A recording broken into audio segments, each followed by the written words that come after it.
MD Shaon লিখেছেন, আমি এক জায়গায় কাজ করি, অবসর টাইমে আমি মোবাইল চালাই, কিন্তু তারপরও আমার বস আমার উপর রাগ করে মোবাইল চালাই বলেন, কিন্তু সে চালায় এবং আমার সহকারীও চালায়, কিন্তু আমি চালালে রাগ করে, আমি শুনি না, সেক্ষেত্রে আমার কি গুনাহ হবে?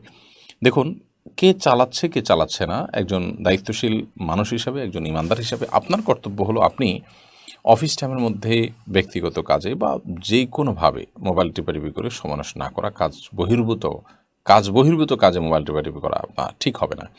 কারণ আপনার যে ৮ ঘন্টা বা ৯ ঘন্টা ১০ ঘন্টা যেটাই হোক ডিউটি করার ব্যাপারে আপনার সাথে চুক্তি হয়েছে আপনার কর্তৃপক্ষের, সেই সময়টা পুরোপুরি কাজে মনোযোগ দেওয়া আপনার কর্তব্যের অংশ। সেই টাইমে অন্য কিছু যদি আপনি করেন, এমনকি আপনি যদি তেলাওয়াতও করেন, তো সেটা আপনার জন্য জায়েজ হবে না, কারণ তেলাওয়াতের জন্য এটা আপনার টাইম না। অন্য সময় আপনাকে তেলাওয়াত করতে হবে। এই টাইমে আপনি তাকে দিবেন, কোম্পানির কাজ করবেন, তার বিনিময়ে আপনাকে স্যালারি দেওয়া হচ্ছে। বিধায় এই টাইমটা যদি না দেন, তাহলে ওই টাইমে স্যালারি আপনার জন্য জায়েজ হবে না। বিধায় এই টাইমে আপনি মোবাইল টিপবেন না। হ্যাঁ, যদি এমন হয় আপনার হাতে কোনো কাজ নাই, এই টাইমে টিপাটিপি করলে কাজের কোনো ক্ষতি হচ্ছে না, আপনি এই মুহূর্তে ফ্রি আছেন, আবার ব্যস্ত হলে আপনি তখন কাজটা করবেন, তাহলে সেক্ষেত্রে ভিন্ন কথা। সেক্ষেত্রে আপনি সেটি করতেও পারেন এবং এটা ডিপেন্ড করবে যে পরিস্থিতিটা কী। তবে আপনার বস যে তার কথা মানা উচিত, তিনি নিজে অন্যায় করে থাকলে তিনি আল্লাহর কাছে জবাবদিহি করবেন।